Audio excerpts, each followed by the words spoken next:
What's up, Odooers, and welcome back. Today, we're going to learn how to examine analytics report in the Recruitment app. We'll look at source data to see how many applicants we've gotten and when, determine which channels are performing the best, see how long applicants are staying in each stage, and how our recruitment team is performing. The information can help us pivot our strategies to find better candidates, reward high performing team members, and help identify blocks that may be prolonging the recruitment process. Remember, when recruiting, quantity doesn't always mean quality. So follow me as I jump into these reports. All right, here I am on the recruitment dashboard. I'm going to show you all the reporting that we have available here in our reporting menu. So first, let's look at applicant analysis. Here, each colored line represents a particular stage grouped by the month. When I hover over a month, I can see the numbers specific for that month. For example, October here. I can also click the bar chart icon here at the top so I can better view this information. Personally, I prefer to view data this way because the highest column is the biggest number. And I just like to visualize data, but hey, that's just me. So this report shows me the number of applicants we've had each month for the past year, organized by the status of their application. Stealthy Wood opened a new manufacturing facility last October, so the recruitment team for the new factory didn't start recruiting until then, which is why we only see data from October to now. So according to this October column here, it looks like we hired 12 people, and we also refused 9. If I want, I can also click on the individual bar to view these details. So let's look at the number of October hires that we had by clicking on this blue bar. So here I can see the applicant name, the position, the source, where they found the listing, when they applied, as well as the current stage the application is in. Since all of these were hired employees, the stage is all in contract signed. So we're only halfway through February. So when we've seen these green bars here, it just indicates that the applicants are still in progress, who haven't been hired or refused yet. This report helps me determine which months had more applicants compared to others. It looked like we didn't have anyone apply in December, so let's look into it. We weren't hiring in December because we took a 3-week company-wide winter break, and we also decided not to recruit that month so we could get adjusted to the new facility. We also determined what jobs were exactly needed to fill, so mystery is solved why there was no applicants in December. Next, let's see where these applicants are applying from. I'm going to click reporting at the top once again, but this time click on source analysis. Here I can see where the applicants came from, how many of those applicants were hired, refused, or still in progress.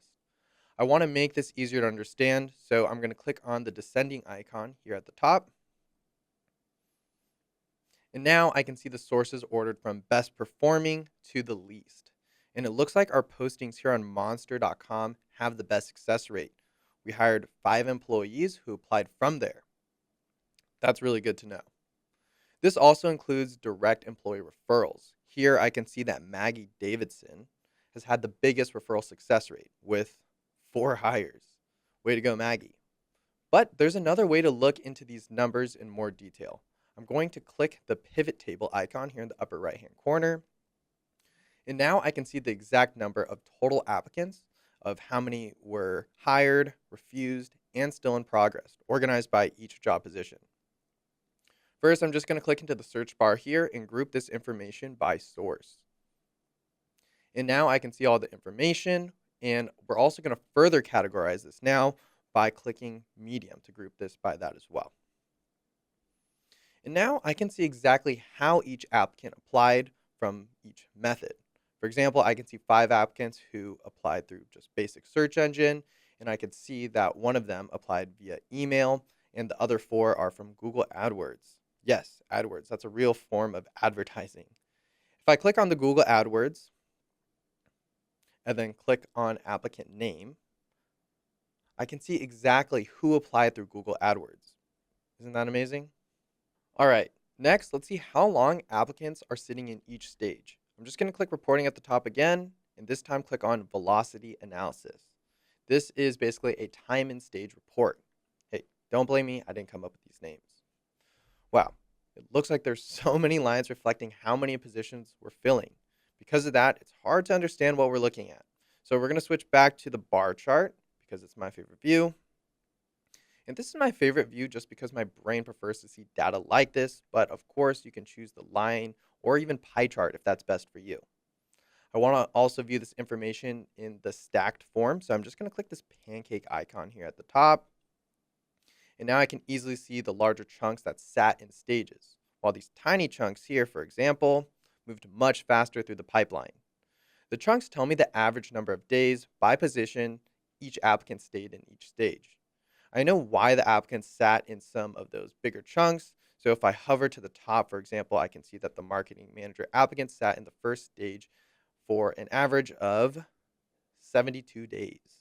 This is because we had a company wide hiring freeze and had a pause on all applicants for that short time. That affected these numbers for sure. So this information is good to look at since we state how long applicants can expect to be in each stage. This helps us by identifying when candidates sit too long in a stage so we can look into the possible reasons why and brainstorm ideas on how to fix it. Okay, the last report is my most crucial to my team. So I'm going to click reporting once again, but this time click on team performance. This shows me how my recruitment team is doing. It looks like here Jimmy Phoenix is the rock star so far, with 7 new hired employees, and it looks like Walter and Stephanie are close behind. I need to give Jimmy some kudos in our next company meeting so he can be recognized for all of his hard work. Everyone is doing really well here, but that's because they're recruitment rock stars. And that's it for today's recruitment tutorial, folks. We learned how to look at all the various reports to get a better understanding of how our recruitment team is performing from source data, time and stage, straight numbers, and even team performance. This information helps us pivot our strategies to get better candidates and fill our positions faster. Till next time, see you on the job boards.